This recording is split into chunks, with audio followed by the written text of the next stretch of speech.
So what a brilliant match. What a brilliant match that was. Man, the first half I was saying that this is kind of dry. It was difficult, it was hard, it was stuffy, but we got through it. But come down to the second half, man, what a brilliant match this was. And I didn't expect this. I knew that Luton would be difficult. Because, and that's another thing, I really enjoyed this match. It's not just because of how exciting it was. I enjoyed it because I feel like I was closer to the pitch. The camera angle basically made me feel closer to the players, closer to everything that was going on, that was happening. So I enjoyed this match. I can almost understand how the fans feel because they're closer to the players. So you get to see more, you get to feel more, you get to be basically closer to the players, and that's a special feeling because I'm telling you, the way I felt, it was a different. I'm thinking, this feels different. It feels more intimate with the players. I don't know, but that's one of the reasons why I enjoyed it. But come down to the game, man, wow, this was a belter, an absolute belter. I was at times shivering, at times excited, at times nervous. Man, this was a game that got all our emotions entangled. And I'm excited because we see that Liverpool went and Liverpool draw. They did not get that last grasp goal like we got. And did I not say that Declan Rice is going to be the decider? Did I not say that Declan Rice is going to be the reason why I win this match? If you don't believe me, watch my previous video. Literally, my video that I posted before this one, I said that Declan Rice is going to be the decider. Now, I don't hear no one talking about the price tag anymore. We're still talking about the price tag for Enzo. We're still talking about the price tag for Caicedo. But no one is talking about the price tag for Declan Rice. And man, every single match. And this wasn't even his best match. And this wasn't even one of his best matches. I believe that this was one of his poor performances in an Arsenal shirt. And if you can be in a place that you're playing a bit poor, and you're still scoring a match-winning goal in a 4-3 victory, man. And this is what I'm saying, that he's becoming a big player. Well, he's a big player, but I mean beating big teams and being the decider in these big teams. When we play against Man United, he was that decider in that game. He was that scoring that near post. Man, Declan Rice. Man, I was jumping, I was kicking my door, I was slapping it. I was so happy because these are the things that make champions. These are the nights. These are the scenes. These are the results. 4-3 against Luton. Now, we have to address the elephant in the room. David Raya. I'm disappointed in Raya. I'm very disappointed. And the reason I'm disappointed is because I believe that Raya he's very good at high claim. That's one of his speciality. And it's like he came out and he's flabby and I'm thinking, come on, Raya, man.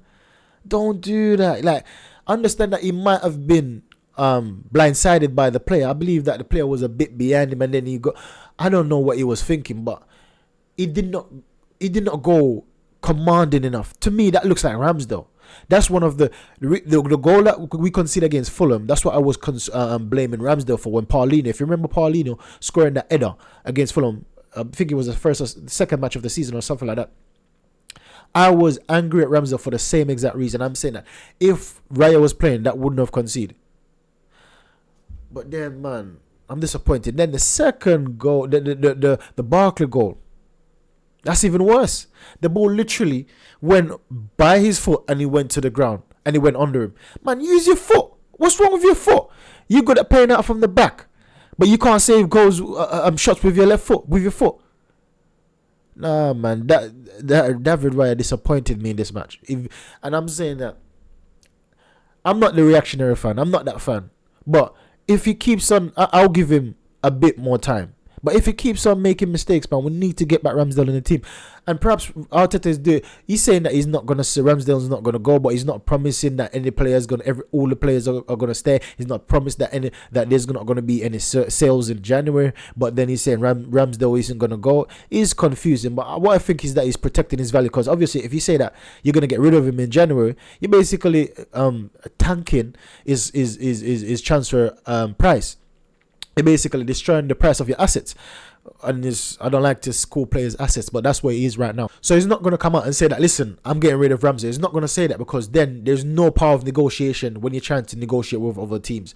So I believe that we might get rid of Ramsey, but if not, there's a possibility that the requirements to sign David Raya might be a certain amount of goal for the season, or a certain amount of goal for the first half of the season before Christmas period. I don't know. But I want to see, come January, if David Raya keep on making these mistakes and Arteta start him in the team, then I'm going to be disappointed in Arteta, because Arteta is developing a culture, whereas every player is accountable for their reaction, and mistakes. And I've been agreeing with Arteta through everything that he's done with Aubameyang, with Ozil, with all the players that he's been harsh with, he's been hard with, he's been aggressive with. I've been on his side.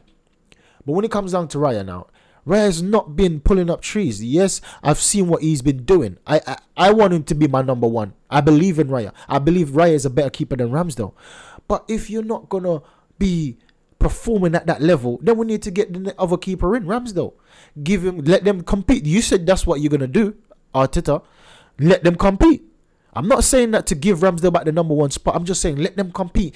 Take Raya out the team. Let him sit out for a while. Let him feel a bit bad. Let him feel like, do you know what I mean? He's not always guaranteed a place in the team, and see how he recovers from that. Then you bring him back in the team. But anyways, moving from Raya, the disappointment of the night, man, Kivior. Let me talk about Kivior, because Kivior, I see that Kivior, when he comes on, is good at defending, but in the final third is not good enough. And one of his weaknesses is that when he's under pressure, he doesn't know what to do. He gives the ball away. And I see him in the first half, I see him doing a bit of one or two things in terms of when he's under pressure, he drives into midfield, which is very good, and I congratulate him. But going up the pitch is very poor, absolutely poor. Gabriel Magalhaes, once again, absolutely brilliant. Almost a man of the match performance for me personally. William Saliba, brilliant. Ben White, brilliant. Came back in the team, having a wonderful time, doing that nice dink pass. So we see that's one of the things that we've been missing with Ben White. Tomiyasu, don't get me wrong, he's very good, because Tomiyasu got 3 assists in the last 2 matches, I think. So Tomiyasu is very good, or he's gotten very good at going forward. That crosses as well. He's very good. Tomiyasu is improved on his dinking passes. But we see that Benjamin White that's what he's known for, right? In our team, he's been basically that player for the past 2-3 seasons for us. So he's coming back in the team from injury, and he's basically playing the way he usually does. But Tomiyasu and Benjamin White, that's an interesting competition going forward to the end of the season. I love to see it. Now, when you see Martinelli with the first goal, absolutely brilliant. Martinelli, I saw that the different players trying to have a dig at Martinelli. I think that was a strategy, that was a plan from their manager, or the players come together and say, listen, we're going to clamp him. I see Townsend doing it. I see the right back doing it. I see the centre back doing it. I see everyone doing it, like having a dig at Martinelli, whether it's a push, whether it's a hard challenge. They target Martinelli for this match, because it was dribbling a lot. Saka didn't dribble much. Saka pass, keep on passing off the ball. But absolutely brilliant from Martinelli. Odegaard, poor match. Absolutely poor. I was so angry with Odegaard. Some of the things he done, absolutely poor. But that's the thing with good players. They will perform a moment of brilliance, and then everyone forgets about his poor performances. But for me, it's poor. But well done on that assist that you got for the match winner. When it comes down to Kai Havertz, man. Kai Havertz, I told you about this guy.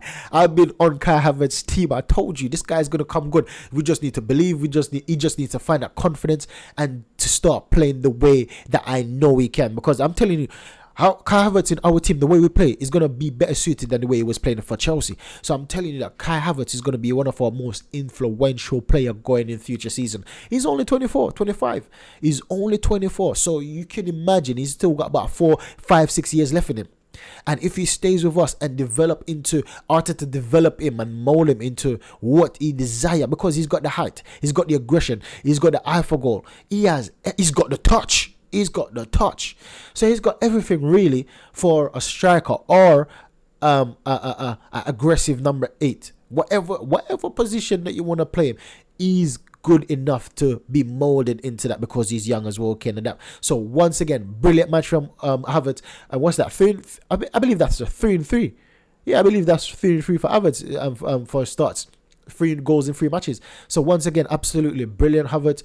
Congratulations. He could have even got a second with that header, but it was just a bit too high, man. I wanted him to get that second. I even wanted him to get a hat trick, man. But well done, Kai Havertz. Bukayo Saka, absolutely magnificent. I see what he tried to do. I see that he was under challenges. He was under pressure, so he tried to do different things.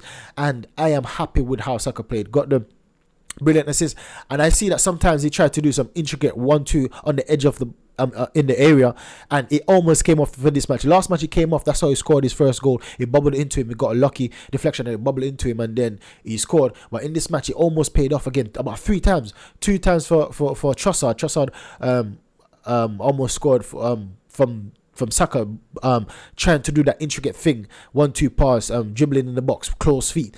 So it's either 2 things. It's either you foul him for a penalty, or he gets through. And he done it 3 times. 1 time for himself and 2 times for Trossard. And I believe that that's something we can look forward to in the future, because I don't believe that is Saka, Odegaard, and Jesus are the only 3 players that could do that in our team right now. That close control at the edge of the box and potentially draw a penalty or lay off for one of our players to have a shot on goal. So once again, magnificent. But my man of the match is Gabriel Jesus. Absolutely 10 out of 10 performance. This guy, for the last few matches, he's been aggressive, he's been strong. His leg power, that's what this is reminiscent of the Gabriel Jesus that we signed. Holding up the ball, he doesn't care how strong you are. This guy is holding defenders, like pushing them aside, he's fighting.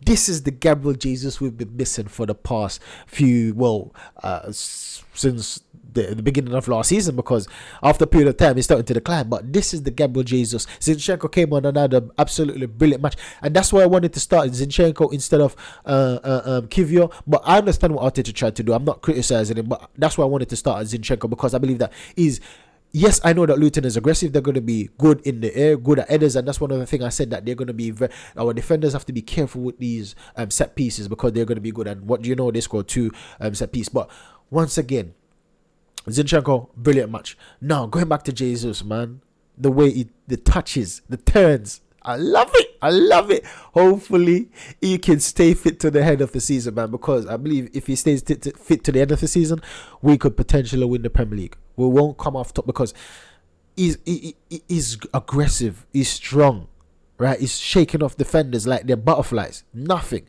to him.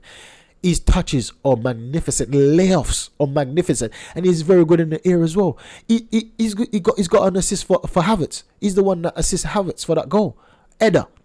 That's like the third time in about 3 matches I've seen him assist with a header. One of the time was Trossard, but that was offside. The other time it was Havertz again. Was it in the Champions League?